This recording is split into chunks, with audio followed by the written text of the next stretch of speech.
안녕하세요. 길을 걷는 사람 길마니입니다. 오늘 같이 마실 책은 일본의 젊은 사회학자 후루이치 노시토리가 쓴 절망의 나라의 행복한 젊은이들입니다. 일본을 벤치마킹해 고속 발전을 이룬 한국은 일본이 먼저 겪은 문제점들도 고스란히 겪어가고 있는 것 같습니다. 저성장, 저출산, 고령화, 세대격차, 빈부격차, 청년실업, 그리고 헬조선이란 말까지. 그래서 이 책이 일본에서 쓴 책이라는 것을 잊을 정도로 생생하게 와닿았습니다.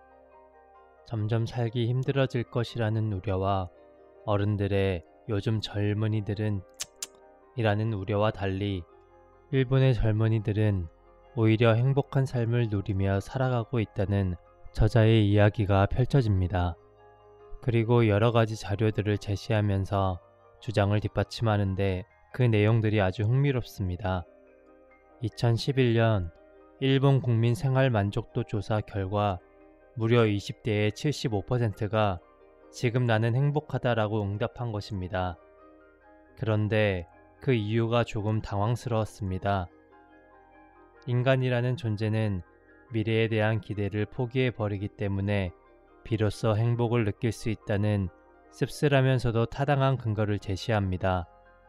고도 성장기나 거품 경제 시기의 젊은이들의 생활 만족도가 낮게 나타났던 이유가 한 번에 설명된다는 것입니다.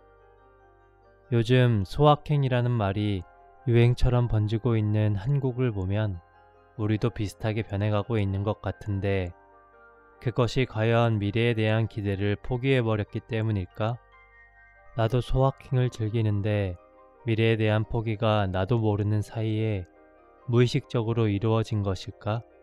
라는 어쩌면 아주 소름 돋는 질문을 던져보았습니다. 또 한편으로는 경제가 성장 발전해야 한다는 압박감으로 살아온 세대와는 전혀 다른 방식으로 살아가고 있는 일본 젊은이들을 보면서 꼭 성장 발전해야만 하는가? 쇠퇴하면 안 되는 것인가?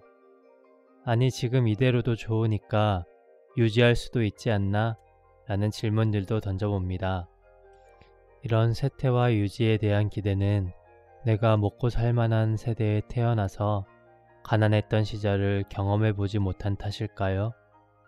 아니면 인간의 본성인 것들을 무시한 채 이루어질 수 없는 유토피아를 꿈꾸고 있는 것일까요? 또 책에서는 젊은이들이 미래의 불확실한 성공에 현혹되기보다 일상에 만족하며 인생의 행복을 느끼며 사는 것은 생존하기 위해 그들이 선택할 수밖에 없는 마지막 적응 방식이라는 내용이 나옵니다. 순간의 행복을 위해 사는 사람과 미래의 행복을 위해 오늘 즐길 행복을 밀어놓고 사는 사람 중 생존에 유리한 쪽은 어떤 쪽일까요? 아니, 생존을 제쳐놓고 어떤 것이 더 나에게 행복을 주는 것일까요? 아직까진 모르겠지만 천천히 알아가 보려고 합니다. 그 외에도 이 책에는 젊은이의 정의, 이 이후의 미래는 어떻게 될지 등의 여러 가지 이야기들이 흥미로운 책입니다. 여러분들도 책을 직접 읽으시고 흥미로운 질문들을 던져보는 시간을 가지셨으면 좋겠습니다. 다음은 책에서 흥미로웠던 부분을 읽어드리겠습니다. 감사합니다. 인간은 어느 순간에 지금 불행하다, 지금 생활에 불만족을 느낀다라고 대답하는 것일까? 그것은 바로 지금 불행하지만 장차 더 행복해질 수 있을 것이다 라고 생각할 때다. 미래의 가능성이 남아있는 사람이나 장래의 인생에 희망이 있는 사람은 지금 불행하다라고 말하더라도 그것이 자신의 모든 것을 부정하는 일은 아니기 때문이다. 바꿔 말하자면 이제 자신이 이보다 더 행복해질 수 없을 것이라는 생각이 들 때 인간은 지금 이 순간이 행복하다라고 말할 수밖에 없는 것이다. 즉, 인간은 미래에 더 큰 희망을 걸지 않게 됐을 때 지금 행복하다 혹은 지금 생활에 만족하다라고 대답하게 되는 것이다. 즉, 인간은 미래에 대한 희망을 잃었을 때 비로소 행복해질 수 있는 것이다.